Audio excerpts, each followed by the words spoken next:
가정을 꾸린 40대 중반 여성입니다. 초등학교 다니는 아들도 있어요. 아이는 사별한 첫 남편 사이에서 낳았습니다.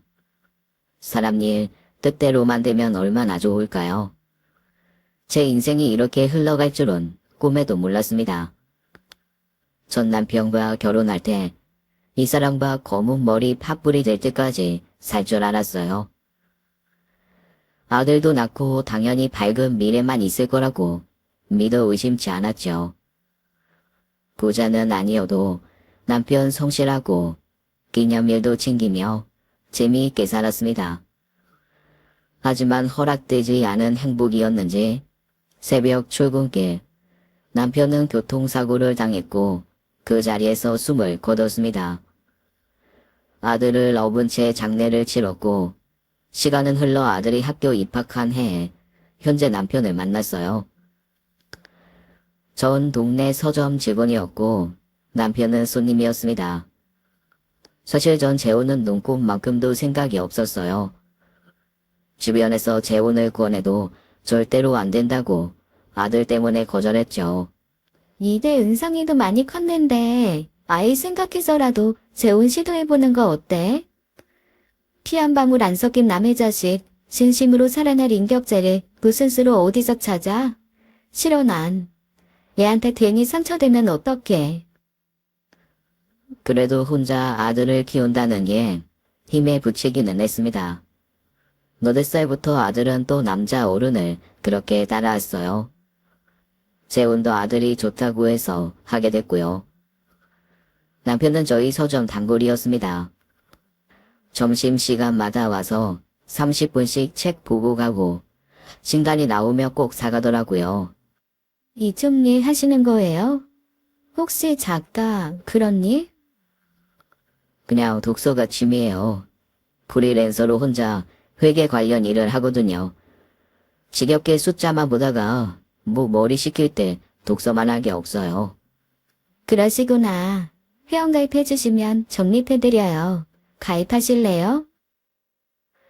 그렇게 단골 손님이 됐죠. 종우 씨는 서점에서 제 아들과 먼저 친해졌어요. 은성이는 학교 끝나면 꼭 서점부터 들렸습니다. 엄마, 아저씨 안 왔어? 누구?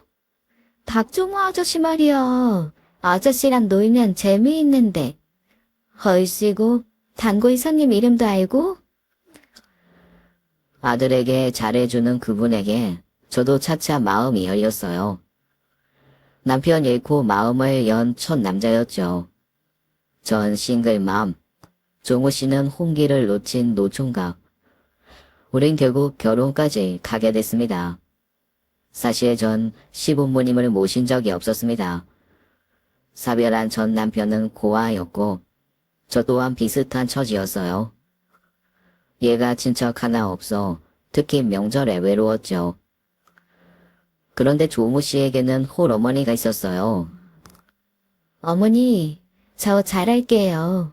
이 결혼 허락해 주셔서 감사합니다. 내가 고맙다. 은성이랬나? 그 녀석 참 잘생겼다. 이리 와. 할머니가 용돈 줄게. 괜찮아. 받아. 결혼하고 신혼여행 다녀오는 동안 은성이는 시어머니와 단둘이 잘 지냈습니다. 그만큼 시어머니 성품 좋으셨어요. 그런데 이틀 후 남편이 충격 고백을 하더라고요.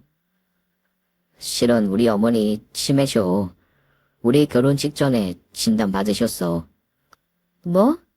어머님이 치매시라고? 별로 티도 안 나는데. 깜짝 놀랐습니다. 결혼 전에 어머니 모시고 당일치기 여행을 간 적도 있었는데 그때도 저는 눈치를 못 챘어요. 남편은 그러면서 혼자 사시는 어머니 우리 집에 모시는 게 어떻겠냐고 하는 거였습니다. 재질이 없는 집에서 고생만 하셨다고, 치매라고 요양원 보내기는 가슴이 찢어져 싫다고, 국수 먹다가 눈물을 뚝뚝 흘리는 거였습니다. 우리 신혼집은 방이 3개였고 안 모실 이유가 없었습니다. 당신이 싫으면 강요 못해. 나야 어머니가 너무 가엾고 안쓰러워서 그냥 한번 해본 얘기야. 너무 속상하다 진짜. 이제야 노총각 아들 결혼도 하고 재미있게 사실 일만 남았는데 외롭고 쓸쓸하게 아프시다 돌아가실 생각하면 진짜 미칠 것 같아. 뭘 그래. 일단 우리 집에 모시자. 너무 심한 정도면 모르겠지만 지금은 티도 안 나시잖아. 울지 마. 당신 우는 거 처음 보네. 약은 드시고 계셔? 초기에 약 잘 먹으면 진행도 늦출 수 있대. 나도 들었어. 그렇게 시어머니 재혼 보름 만에 저희 집에 모시게 됐어요. 당장은 아프지 않았습니다. 제가 어머니 생신상도 차려드리고 모처럼 가족의 정이라는 거 느껴지더라고요. 특히 아들 은성이가 얼마나 좋아하던지요. 제 결혼으로 아빠도 할머니도 생겨 아들은 신나기만 한 것 같더라고요. 생전 그런 일 없었는데 가족을 주제로 그림을 그려 상까지 받아왔습니다. 한편으론 그동안 학교에서 주눅도 들었겠다 싶어 마음이 안 좋았는데 아들을 위해서도 재혼 잘한 것 같아 안심이었습니다. 그런데 치매라는 게 멀쩡한 사람을 잡더라고요.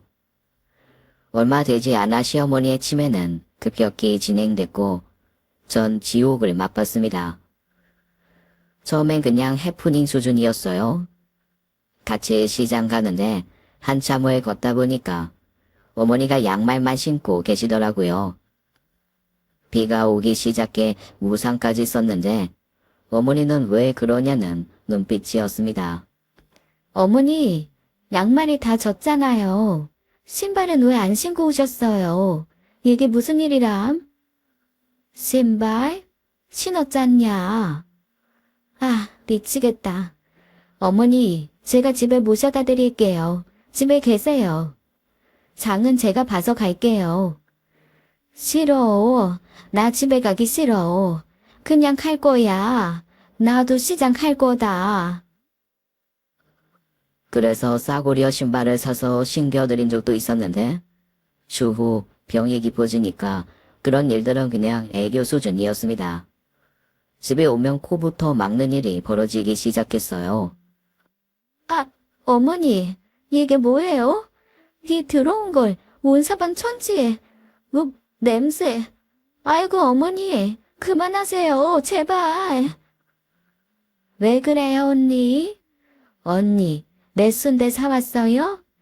여기 언니 고쟁이 구멍 나서 내가 바느질 해놨어요.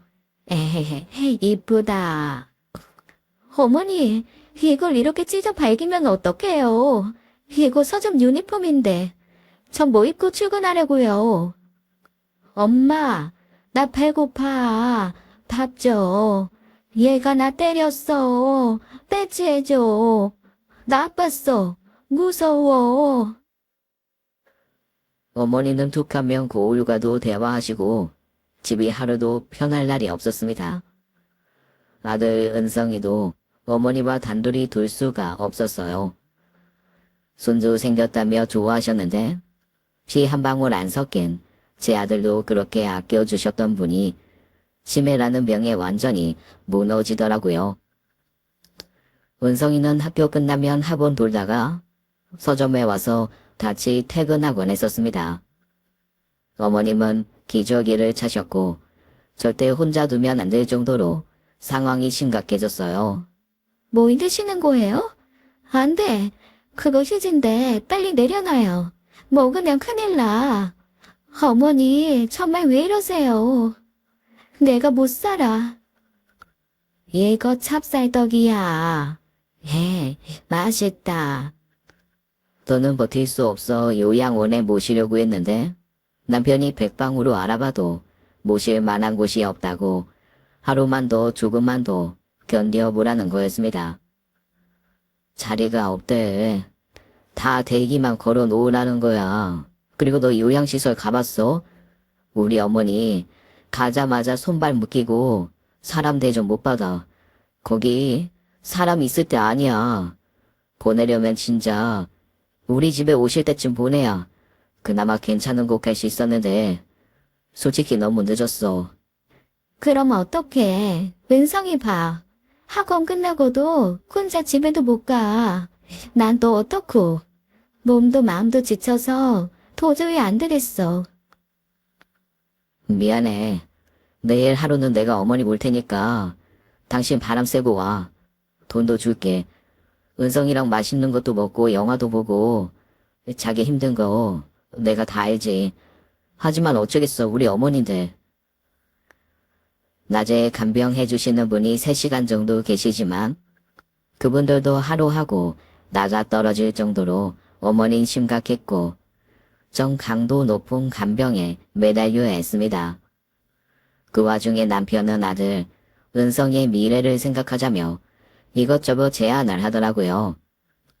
은성이를 위해 적금을 따로 들자 중학생 되기 전에 어학연수를 보내면 어떠냐. 야구 좋아하니 일본 가서 야구도 보여주자. 그러려면 돈 필요하니 같이 모으자. 그런데 솔직히 좀 벅찼습니다. 전 은성이가 학교, 학원만 잘 다녀도 지금 충분하다는 생각이었어요. 고맙긴 한데 내가 여유가 없네. 심적으로나 육체적으로나. 그러니까 내가 고민하는 거지. 우리 아들 하나밖에 없는데 나 진짜 은성이한테 잘하고 싶어. 당신이 우리 어머니한테 잘하는 것처럼. 근데 자기야, 우리 통장 합칠까? 갑자기 무슨 소리야? 실은 재혼할 때 저희 경제적인 부분까지 합치지는 않았어요. 전 아주 짠순이는 아니어도 혼자 아들 키우면서 생활력 강하게 사느라 저축한 돈이 꽤 있었거든요. 그 돈을 남편한테 오픈하기가 좀 그렇더라고요. 못 믿어서가 아니라 좀 살아보고 경제적인 부분은 합치고 싶어 남편과도 합의된 부분이었습니다. 은성이 위해서 우리 돈 합치고 유학이나 교육비용 모으자는 거지 내 말은. 마음은 고마운데 필요하면 우선 내 거 꺼냈으면 되고 부족하면 당신이 도와주는 걸로 하자. 일본 야구 보러 가는 거나 그런 건 당신 마음대로 해줘도 되고 우리 좀 더 살아보고 통장은 합치자. 그래, 알았어. 역시 당신은 현명해. 남편은 더 조르지 않았고 저도 그 일은 잊어버렸습니다. 그 와중에 어머니는 암이 재발되고 합병증이 도져서 몸이 더 망가졌어요. 결혼 초에 어머님 모습은 온데간데 없었습니다.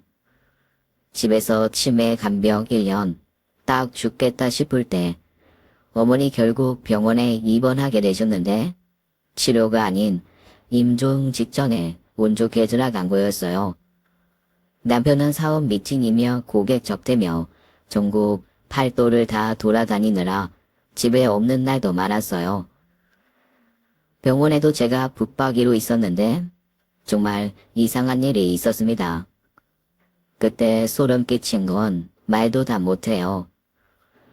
어머님 간병에 뭔가 마음이 힘들어 다른 일들은 흐릿한데 이상하게 그 일만큼은 기억이 또렷했습니다. 의식 잃고 돌아가시기 전날 갑자기 눈을 번쩍 뜨시더니 제 손을 확 잡으시더라고요. 아프신 분답지 않게 손님이 얼마나 세던지 저도 모르게 악소리가 나더라고요. 어머니, 아파요. 손에 힘 좀 빼세요. 저 어디 안 가요. 여기 있을 거라고요. 세아가, 여기가 어디냐?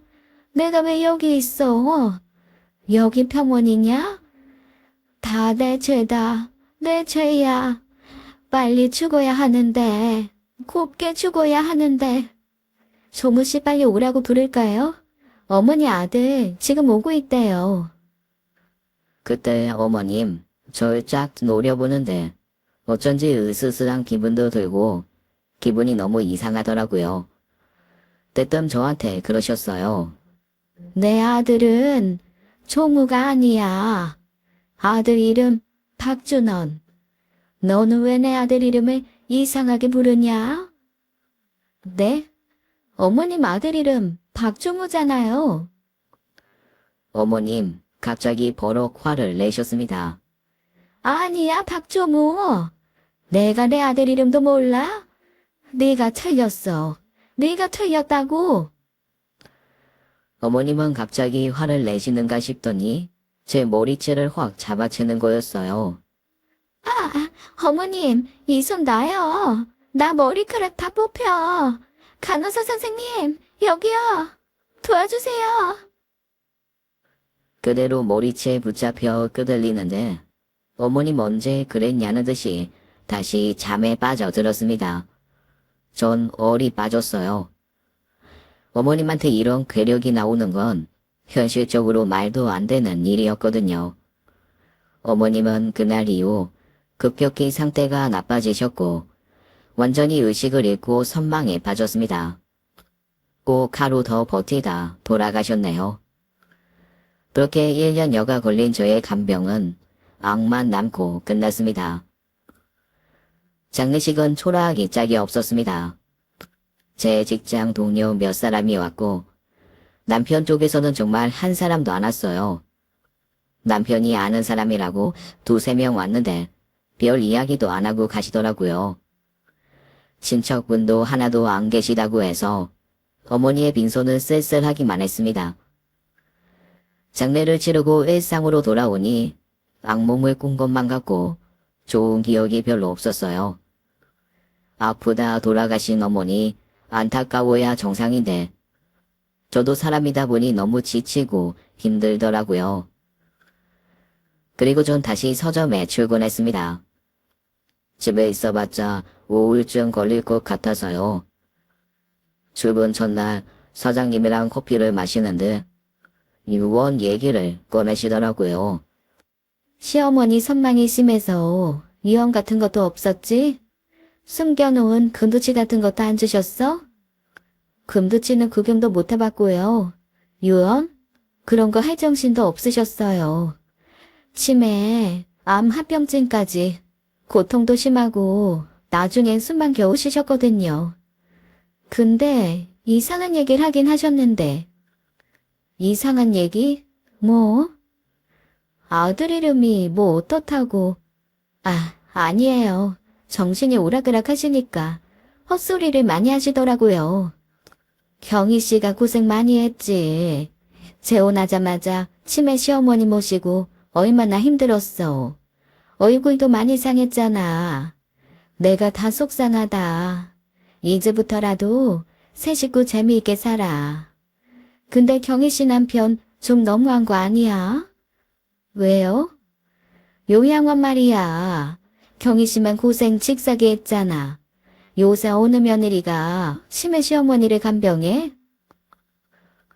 재혼 2년차 좋은 기억이 하나도 없는 건 저도 좀 힘들긴 했어요. 그래도 시어머니 돌아가셨고 이제 우리 세 가족 행복할 일만 남았다고 생각했죠.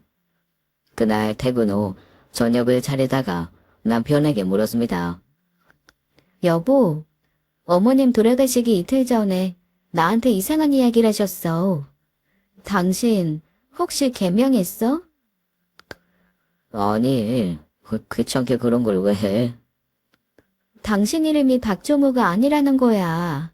버럭 화를 내면서 우기셔서 나 기억도 또렷해. 머리채까지 잡혔다니까. 당신 이름 박준원, 박종우가 아니라 준원이라던데?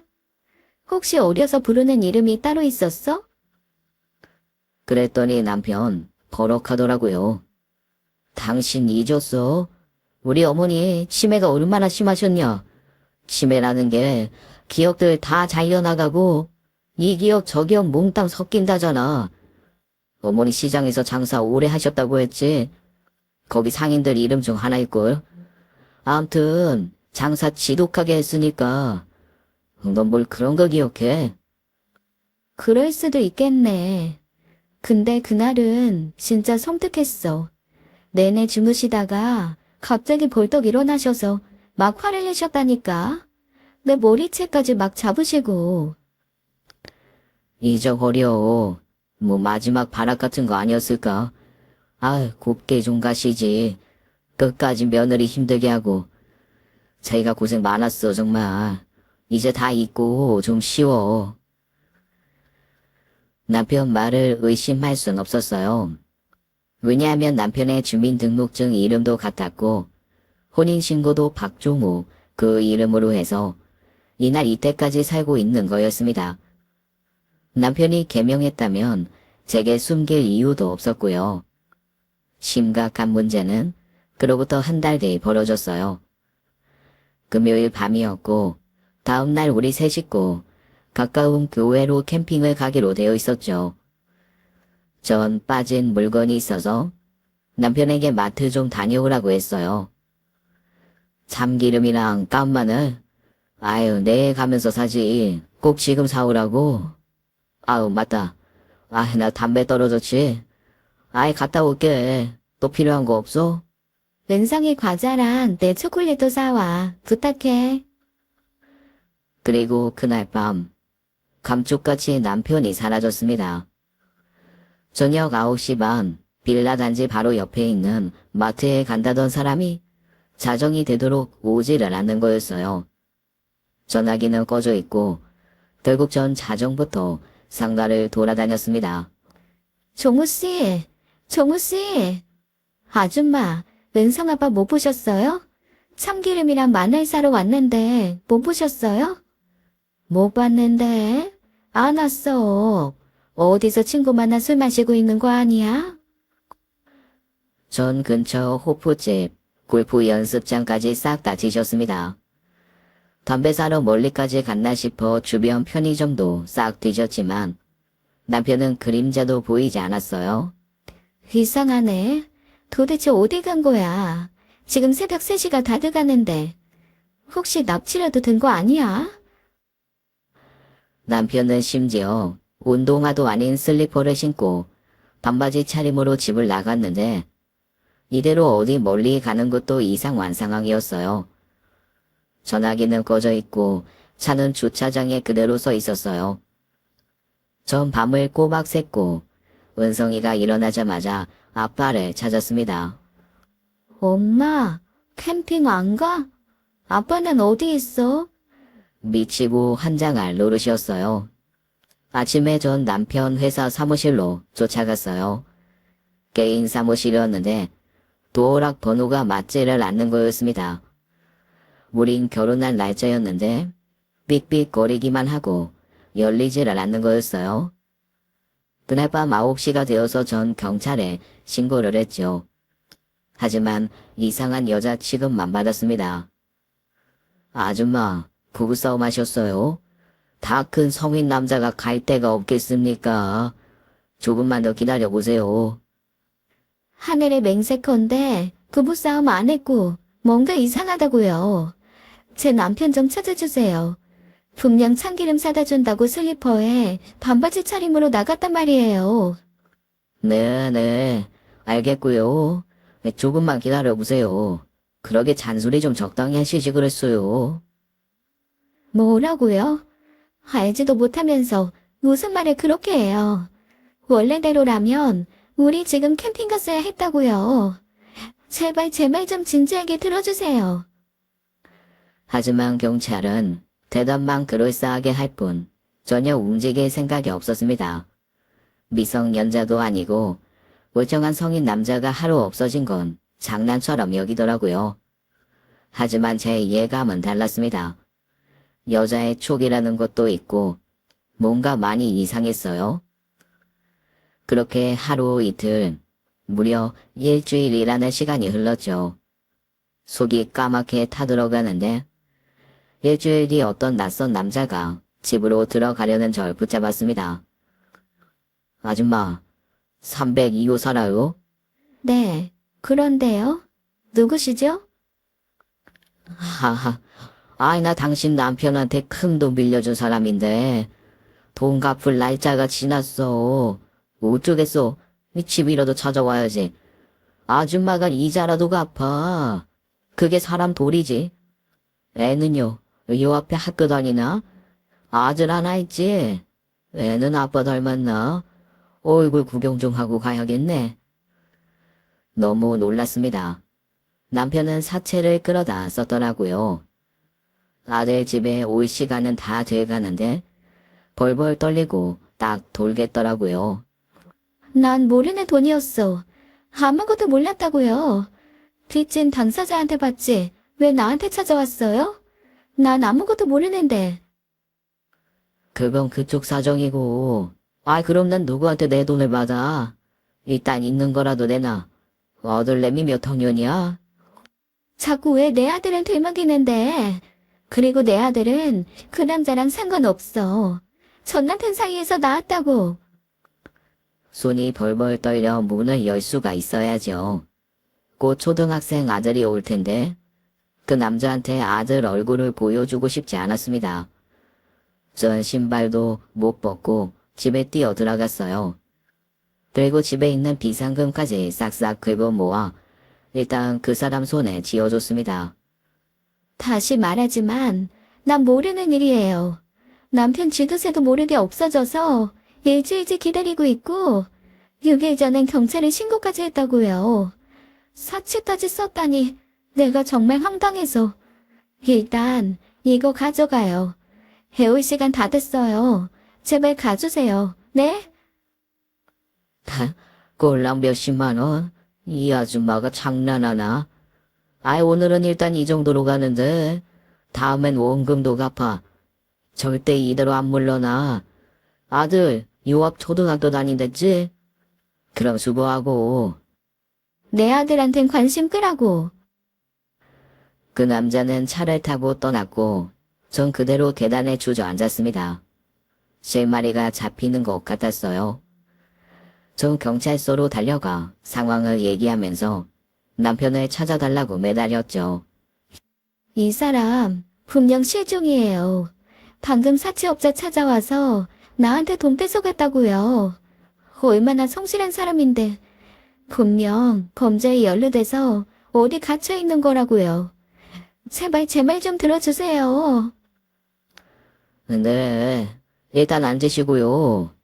왜 그렇게 흥분을 하세요? 저희도 바쁘고 아줌마 말하는 거 기다리면 해드릴 테니까 가만 계셔보세요. 그런데 경찰들 저한테 서류 하나 적으라고 주더니 자기들끼리 저녁 뭐 먹을지 정하면서 막 웃는 거예요. 사거리에 새로 생긴 중국집 얘기하면서 거기 짬뽕이 얼큰하고 맵다나요? 전 속에서 우라통이 터졌습니다.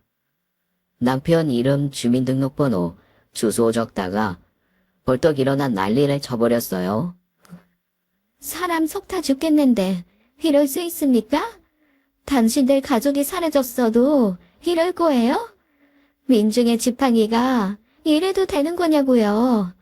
난 속이 타들어갔는데 그 사람 지도새도 모르게 죽었을까봐 힘들어 죽겠는데 당신들이 사람이야? 전 막 울부짖으면서 발을 굴렀어요. 그제야 경찰 한 분이 제게 다가와 미안하다고 진정하라고 하더라고요. 하여간 전 제정신이 아니었습니다. 집에 오는데 신발 한 짝도 잃어버릴 정도로요. 도무지 이해가 안 가는 일 두성이었습니다. 남편은 평소 저한테 생활비도 넉넉히 줬고 어머님 간병할 때도 또 문제로 저 힘들게 한 적은 없었어요. 프리랜서 회계사로 돈 관리 잘했고 담배는 했지만 술도 해로울 정도는 안 마셨고요. 제게 남편은 참 반듯하고 성실한 이미지였습니다. 그런 남편이 사채업자한테 큰 돈을 빌릴 이유가 뭔지 이해가 되지 않았죠. 일주일 뒤 경찰서에서 연락이 왔습니다. 경찰서라고요? 제 남편 찾았어요? 송경희 씨 남편 이름 박종우 맞아요? 맞다고 했잖아요. 진짜 맞아요? 확인해봤어요? 한국말 못 알아들어요? 박정우, 제 남편 이름 맞다니까요. 제가 그걸 모르겠어요? 왜 사람 바보 취급해요? 알아봐 달라는 건 무시하고 장난합니까? 화가 너무 나더라고요. 그런데 경찰 반응도 심상치가 않았습니다. 이유가 있어 묻는 거라면서 자기들도 바쁜 사람이라고 대답 제대로 하라고 절 다그치는 거였어요. 이런 걸로 장난치면 공무집행 방해로 처벌받는다고 하는 거 있죠. 제 입장에서 황당하기만 했습니다. 이런 걸로 장난을 왜 쳐요? 저도 심각해요. 이유는 알자고요. 제 남편 이름 재차 확인하시는 이유가 뭐예요? 그랬더니 저한테 경찰서에 당장 오라고 하더라고요. 이유는 오면 알려주겠다 하면서요. 그리고 저는 너무 황당한 상황을 마주했죠. 경찰이 절 보고 한 첫 마디는 이거였습니다. 남편 박종우 씨 사망한 걸로 나와요. 최근 아니고 이미 5년 전에요. 네? 뭐라고요? 5년 전에 내 남편이 사망했다고요? 딴 사람 조사한 거 바뀐 거 아니에요? 전 그때쯤 아들이랑 둘이 살고 있었고 지금 남편이랑 2년 전쯤에 재혼했는데요. 그럴 리가 없어요. 아니라면 제가 귀신이랑 살았다는 거예요? 이거 우리도 지금 수사 중에 있어요. 아주머니 일단 앉으세요. 차근차근 짚어보자고요. 전 그대로 바닥에 넘어졌습니다. 도저히 맨정신으로 서 있을 수가 없더라고요. 이게 다 무슨 소리인지. 남편 사다지고 보름도 안 됐는데 사채업자가 찾아와 협박하고 경찰서에선 남편이 5년 전에 죽은 사람이라고 하니 귀신에 홀린 것 같았습니다. 나 이거 꿈꾸는 거야. 현실일 리가 없어. 말도 안 되잖아. 저는 제 뺨을 아프게 꼬집고 막 후리쳤어요. 경찰분들이 절 말리더라고요. 아이, 제발 진정하시라고요, 아주머니. 누가 커피 한 잔을 타다 줬는데 커피가 너무 뜨겁고 달더라고요. 눈물이 주르륵 흘렀습니다. 이 모든 게 꿈이 아닌 현실이었어요. 몸이 부들부들 떨리면서 겁이 덜컥 나더라고요. 일주일 전 다른 지역 저수지에서 시신이 떠올랐어요. 부패가 상당히 진행된 상태였고 국가수 검사 결과 수년 전 사망한 사람이라는 결론이 내려졌어요. 아니야. 남편은 절대로 죽지 않았어요. 5년 전에 물에 빠져 죽은 그 사람, 내 남편 아니에요. 여기 내 핸드폰 사진 좀 봐요. 이 사람이 내 남편 박종우고 2년 전 우리 결혼 사진이라니까요. 경찰 말로는 죽은 사람의 생활 반응, 즉 핸드폰 통신 결과나 신용카드 사용 내역이 5년 전 어느 날에 멈춰 있었대요. 그 죽은 사람의 인적 사항이 내 남편의 이름, 주민등록번호와 같다며 저한테 이상한 걸 묻기 시작하는 거였어요. 남편분, 최근에 사라졌다는 거 진짜예요? 진작 없어졌는데 지금 실종됐다고 난리치는 거 아니고? 나 미친 거 아니라 제정신이고 2년 전에 재혼해서 이때껏 치매 시어머니 간병하며 살았어요. 한 달 전에 어머니 돌아가셨고 갑자기 남편이 사라졌다고요. 이제 날 의심하는 거예요? 이 사람들이 진짜? 전 경찰서를 뛰쳐나가 근처 주민센터로 갔습니다. 혼인관계 증명서를 발급받아 경찰서로 뛰어갔어요. 이거 봐요. 내가 아까 핸드폰 사진 보여줬죠? 나 2년 전에 그날 결혼했고 혼인관계 증명서 보시라고요. 이래도 내가 거짓말했어요? 내가 미쳤다고 5년 전에 죽은 사람이랑 결혼한 척 연기를 하겠냐고요. 그제야 경찰들 심각한 얼굴로 모여들더라고요. 머리가 깨질 것 같았습니다. 상황이 정말 이상하다면서 그제야 경찰들 심각한 얼굴로 제대로 수사를 해봐야겠다는 반응이었어요. 이거 앞뒤가 안 맞는데? 아주머니, 이거 우리가 제대로 파볼 테니까 일단 돌아가세요. 전화하면 꼭 받으시고요. 거봐요. 내가 이상하다고 했잖아요. 금면 멍돼 있다고 했잖아요.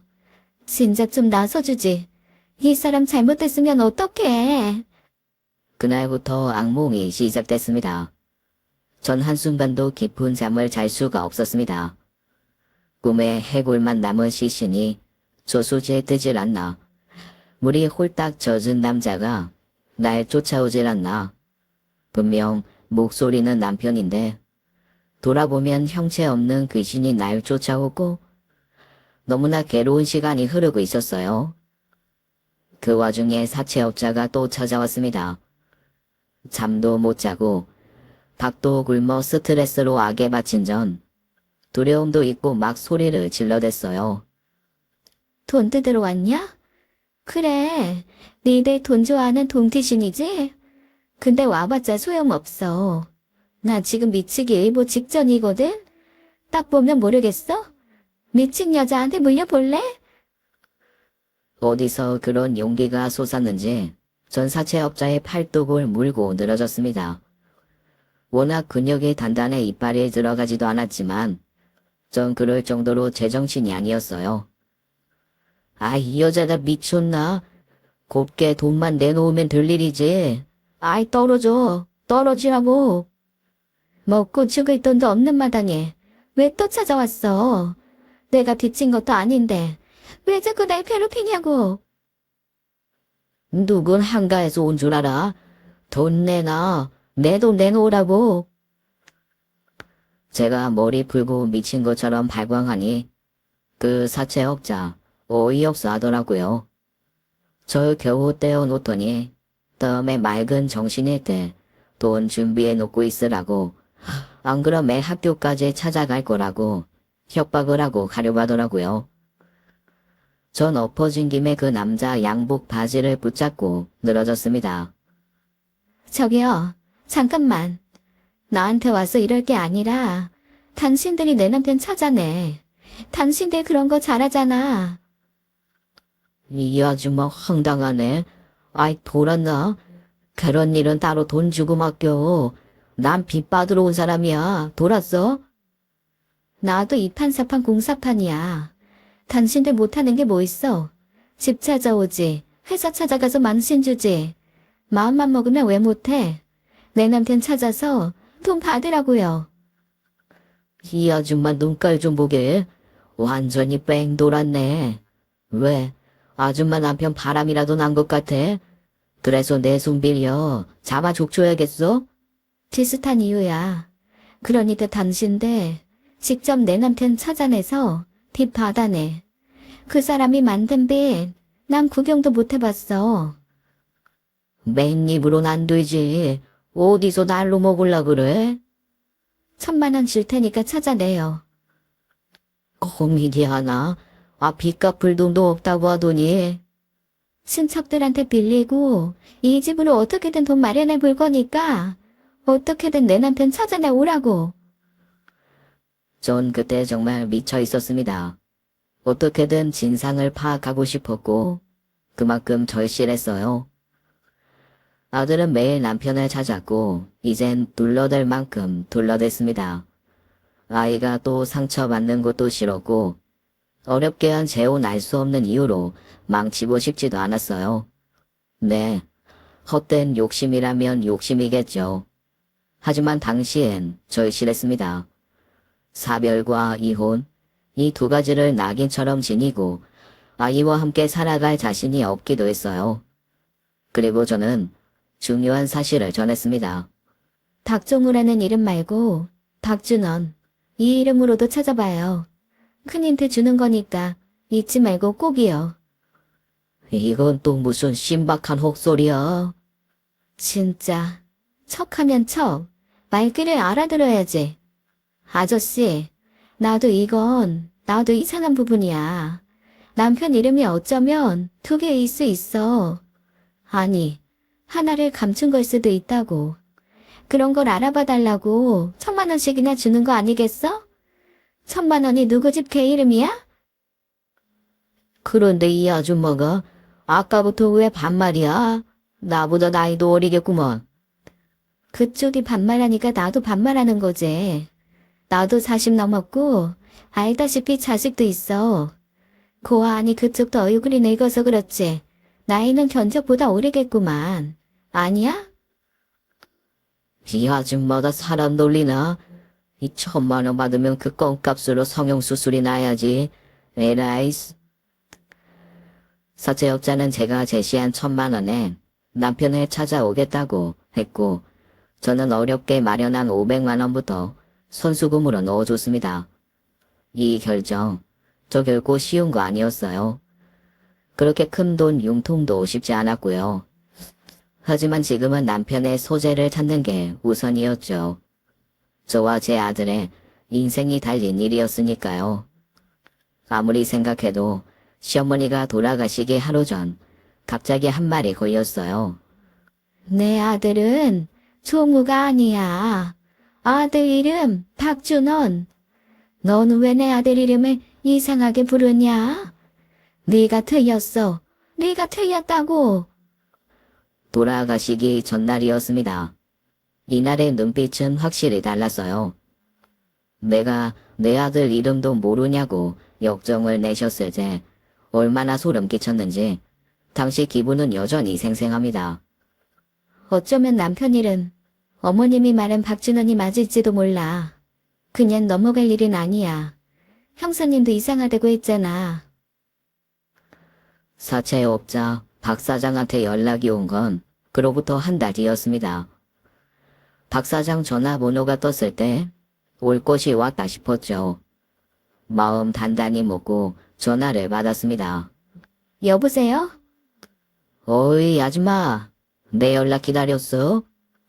본론만 말해요. 찾았어요? 못 찾았어요. 찾았지 그럼. 내가 누군데? 정말이에요? 그 사람 어디 있어요? 살아있긴 해요? 어딘지, 어디 가면 볼 수 있는지 빨리 말해줘요. 숨은 붙어있지 당연히. 주소 보낼 테니까 내 사무실로 달려오쇼. 내가 잘 잡아뒀으니 급할 건 없고 뭐 몰골이 형편없으니까 그렇게 아쉬워. 전 미친 사람처럼 도로가로 달려가 택시를 잡아 탔습니다. 아저씨, 무조건 빨리 여기로 가주세요. 빨리요. 박 사장 사무실까지 30분이라는 시간이 3년처럼 느껴질 정도로 택시 안에서 얼마나 초조했는지 몰라요. 박 사장 사무실은 외진 곳, 공터의 컨테이너 박스였습니다. 문이 부셔져라 열고 들어가니 짜장면을 먹고 있는 박 사장 옆에 얻어맞아 얼굴이 부어 터진 남편이 의자에 꽁꽁 묶여 있더라고요. 당신 맞아? 정말 당신 맞냐고. 전 달려가 남편 얼굴과 행색을 자세히 살폈습니다. 남편은 죽도록 맞아 대답할 기운도 없는지 말 한마디를 못하더라고요. 전 사채업자 박 사장을 노려보며 물었어요. 당신이 이랬어? 사람이 죽게 생겼잖아. 사람 찾아오랬지. 누가 죽도록 패래? 여보, 괜찮아? 나야. 정신 있어? 내 말 들리냐고. 남편은 정신을 잃었다가 실눈처럼 눈을 떠서 절 보더라고요. 부어떠진 눈에 가려져 눈동자도 제대로 볼 수가 없었습니다. 옆에서 박 사장이 혀를 차더라고요. 저런 쓰레기를 찾겠다고. 아줌마, 정신 똑바로 차려. 저 인간 어디서 찾은 줄 알아? 도박장이야 도박장. 꾼들만 모여드는 데서 아주 끝발 날리던데 한두 번 해본 솜씨가 아니고 돈도 어마어마하게 땄더구만.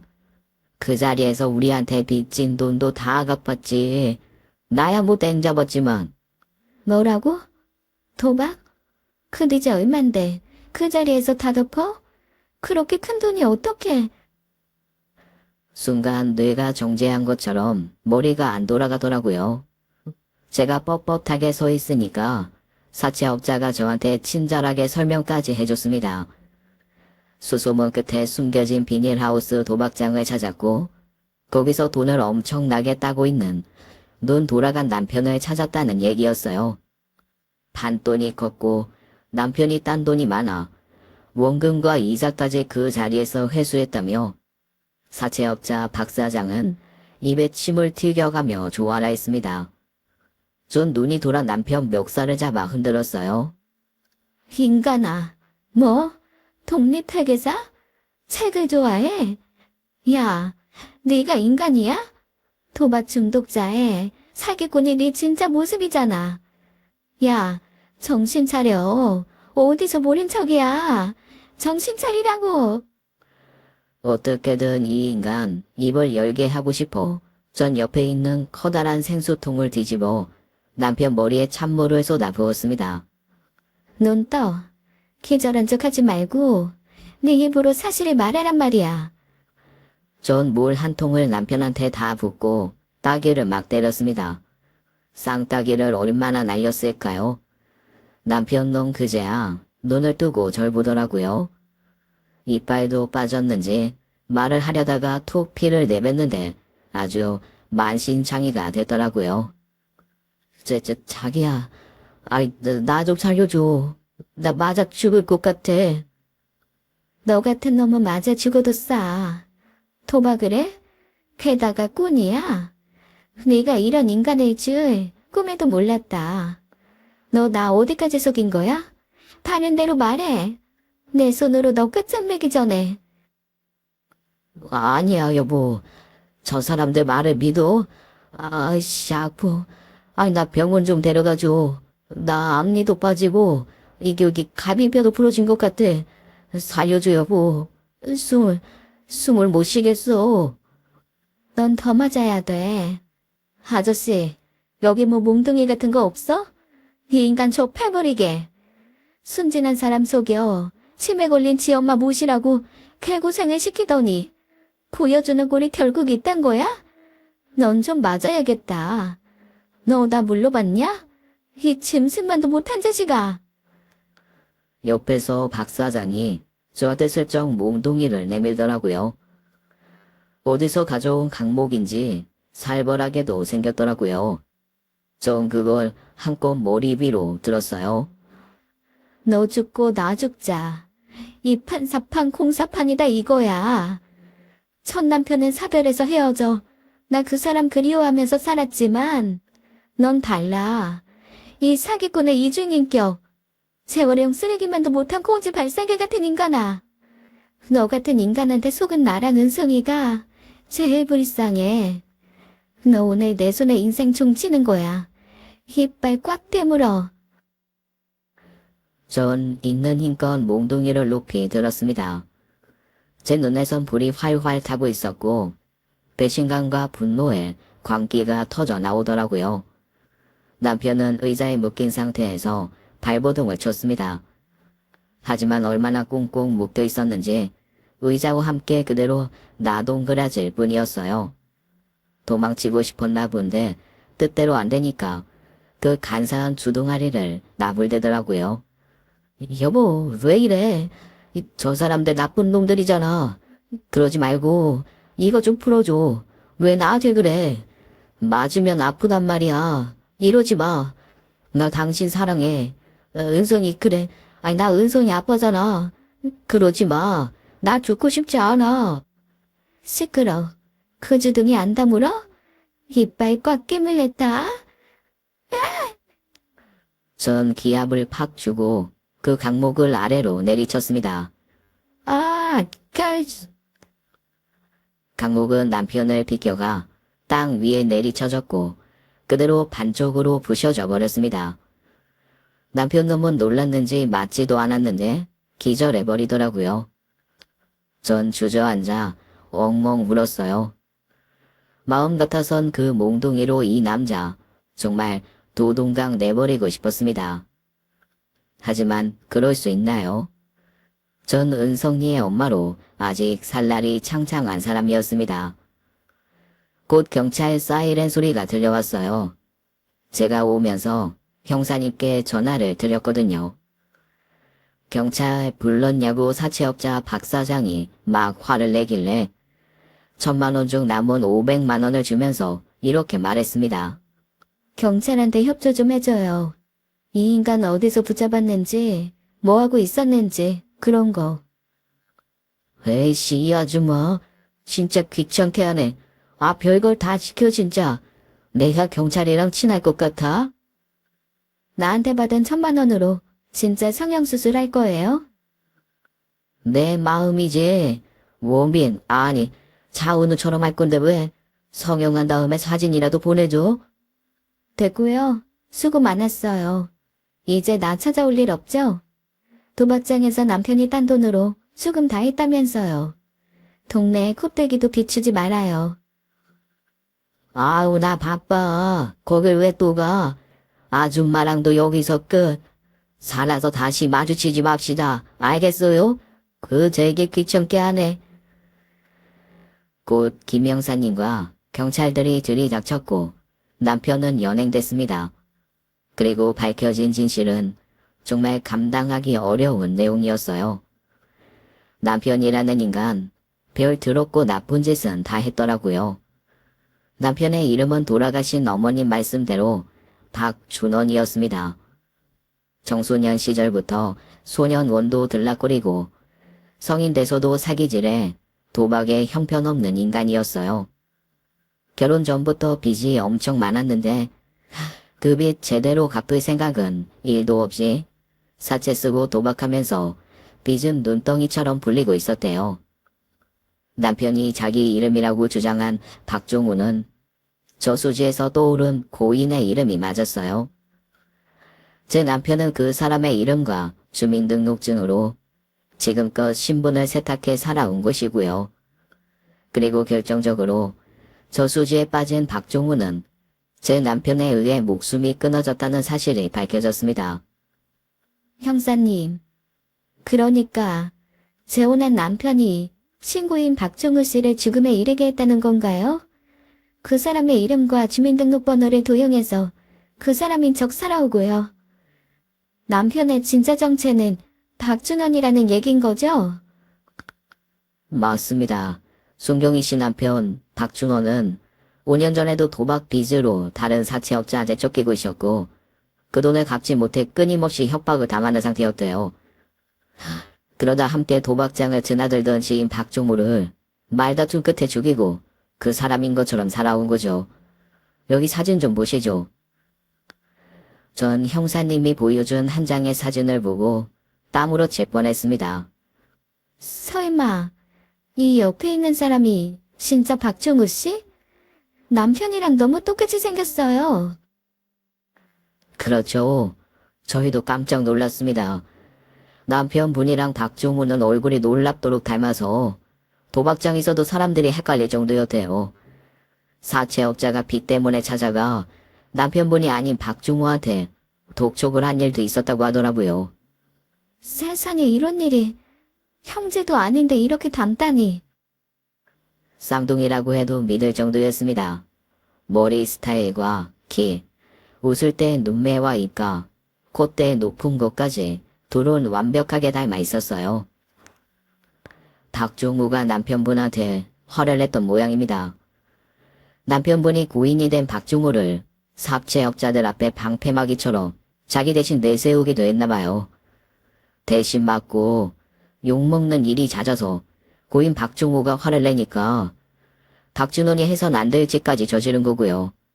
그리고 사이는 익사가 아니었습니다. 그 전에 박준원의 생명은 이미 끊어져 있었어요. 너무 참혹한 얘기네요. 꿈에 나오가 무서워요. 잔인한 인간. 남편은 자신의 범죄를 처음부터 부인했다고 하더라고요. 죽어도 자기는 아니라고 박종우는 도박 빚을 감당 못해 스스로 물에 빠져 죽은 거라고 우겼다는 거 있죠. 끝까지 지 살 길 찾으러 발악하는데 경합을 금치 못했습니다. 하지만 경찰이 발견한 증거 앞에 더 이상 거짓을 우길 순 없었대요. 남편은 저 몰래 타고 다니던 차의 범행 도구를 위장해서 숨겨놨었고 국가수에서 조사 결과 진실이 드러나게 된 거였습니다. 남편은 결국 지인을 죽인 혐의로 징역 18년형을 선고받게 됐어요. 재판 과정에서 전 이혼 소송을 빠르게 진행했고 그 과정에서 한때 남편이었던 짐승과 얼굴을 대면하게 됐습니다. 마주보고 있는 게 살 떨리게 싫더라고요. 다행히 변호사가 동석해 있어서 겨우 용기를 낼 수 있었습니다. 당신, 나 이용했지? 아니야. 아이, 처음부터 난 진심이었어. 끝까지 거짓말. 당신 입에서 나온 말, 단 한마디도 못 믿어. 나한테 미안하긴 해? 아주 감쪽같이 속았다. 어쩔 수 없었어. 나 노력했잖아. 가족들한테 잘했고, 다 잊었어? 그 인간은 다짐스럽게도 불쌍한 표정을 짓더라고요. 그런 흉악한 일을 저지르고 그것도 모자라 자기가 죽인 사람 행세하며 결혼까지 해. 악마가 따로 없네. 당신이랑 엮인 거 내 평생 치욕이야. 그는 입을 꼭 다물고 말을 더 안 하더라고요. 무슨 생각을 하는 건지 얼굴 마주보고 있기 참 기분 더러웠습니다. 애초에 나 당신 어머니 때문에 이용한 거지? 치매 수발 들라고 나 일부러 꼬셨어? 내 아들 이용해서? 야, 넌 무슨 피해를 봤다고 이 난리냐? 누가 애 딸린 재혼녀랑 쉽게 결혼이라는 거 하겠냐고. 나 되니까 은성이 아빠 노릇도 해주고, 뜨거워. 전 더 견딜 수가 없어서 뜨거운 커피를 그 인간 몸에 확 부어버렸어요.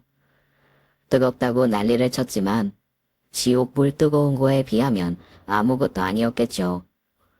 전 열받아서 테이블 위에 올라가 그 인간 머리를 죄에 쥐어 뜯어놨습니다. 어디 그 들어온 입에 내 아들 이름을 올려. 다시는 우리의 얘기 꺼내지도 마. 아포 이 여자야. 이거 안 놔? 기억을 지워주는 약이 있다면 강제로 먹이고 싶을 정도야. 나랑 이혼은 당연하고 단 한순간도 내 아들 기억하지 마. 감옥에 들어가서 반성이라는 걸 좀 해봐. 이 덜 떨어진 인간아. 변호사님까지 절 뜯어 말려서 어쩔 수 없이 그 인간 놔줬지만 아니면 아작을 내버리고 싶었습니다. 그곳 나서려는데 전 남편 막 애원하며 갑자기 막 울더라고요. 여보, 나 용서해줘. 나 탄원서 좀 부탁해. 서점 사장님이랑 주변 사람들한테 부탁 좀 할게. 제발. 나 감옥 가기 싫어. 죽기보다 싫다고. 웃기고 자빠졌네. 너 같은 벌레 같은 놈한테 누가 탄원서를 써주냐? 수습 파악 좀 해라. 인간 말종아. 그 길로 이혼이 성립되고 그와 완전히 남남이 되었습니다. 참, 그 전에 남편 소식을 듣고 어머니의 친척분들이 절 찾아온 적도 있었어요. 저야 남편이랑 이혼한 마당에 더는 인연이 없었지만 어머니가 어떻게 돌아가셨는지 알고 싶어 하셨습니다. 전 간병하며 겪은 일 다 말씀드렸고 친척분들 또한 가슴을 치셨어요. 어머님은 아들 때문에 젊었을 때부터 마음고생이 심했다고 들었습니다. 일찍 혼자 되셨는데 하나밖에 없는 아들이 대형 사고를 뻥뻥 치고 다녀서 그걸 수습하느라 이만저만 고생이 아니었다는 거였어요. 박준원이 그거는 인간도 아니요. 이 사촌 누이가 얼마나 마음고생을 했는지 우린 다 알아. 안 그래요? 이 그 빌어먹은 노가진이라고 얼마나 지 엄마한테도 못되게 굴었는지 아주 말도 못이요. 누나 가는 길 지켜주지도 못하고 한이 맺혀서 이를 어쩌면 좋냐. 그리고 징역 18년을 선고받던 날 고인이 된 박종호 씨의 노모가 찾아와 목 놓아 오셨습니다.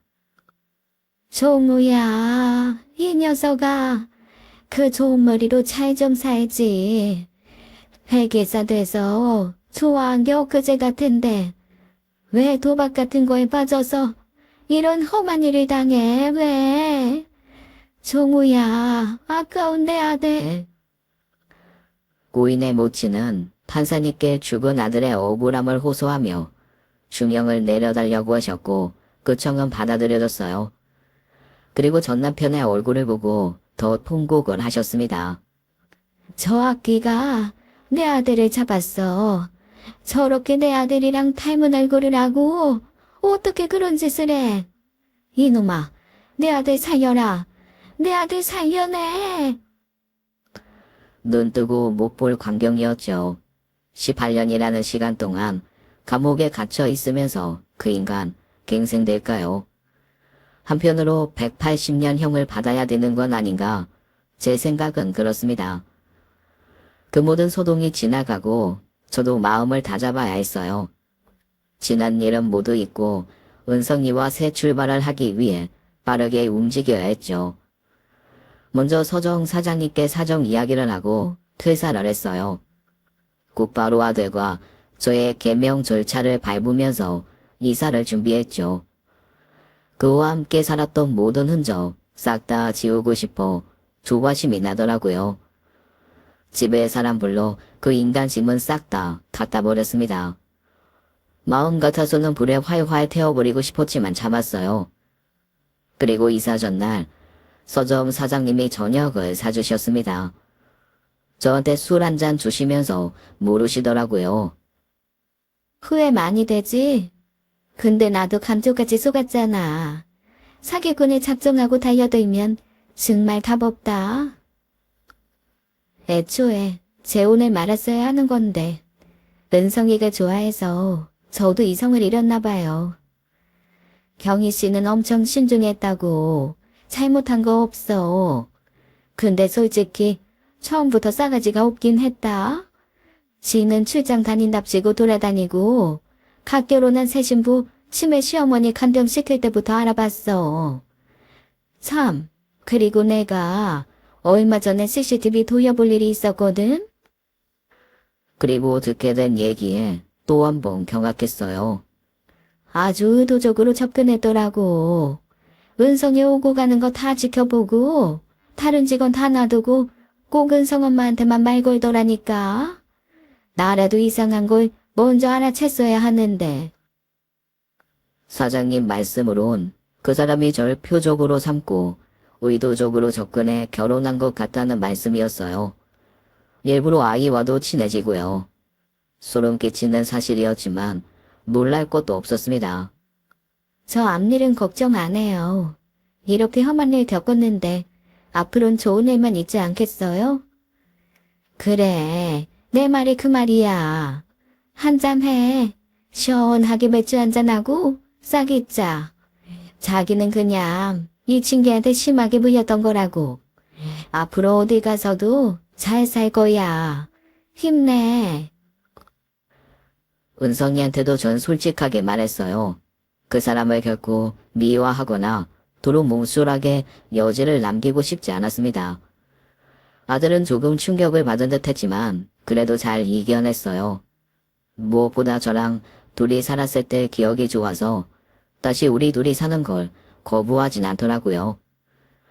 이후 우린 개명을 하고 먼 지역으로 이사를 했어요. 그곳에서 자리 잡고 지금 평온하게 살고 있습니다. 전 남편과의 재혼은 한마디로 악몽이었네요. 절 치매에 걸린 어머니의 간병인 정도로 생각하고 저와 아들을 농락한 그 파렴치 않은 주버섯까지 죗값을 받아야 합니다. 그리고 전 새로운 다짐도 하게 되었어요. 다시는 남자를 만나지 않을 것이며 재혼도 제 인생에 절대로 없을 거예요. 사별 그리고 재혼으로 겪은 고통을 통해 깨달았어요. 내 인생에 든든한 울타리 같은 남편은 없다. 아들 끝까지 혼자 키우고 내 힘으로 잘 살아가자. 이렇게 결론 내렸습니다. 제 나이 이제 40 중반입니다. 하지만 기분은 꼭 70이 된 것 같네요. 2번의 결혼으로 너무 많은 일을 겪어서요. 청취자 여러분, 제 이야기는 여기까지입니다.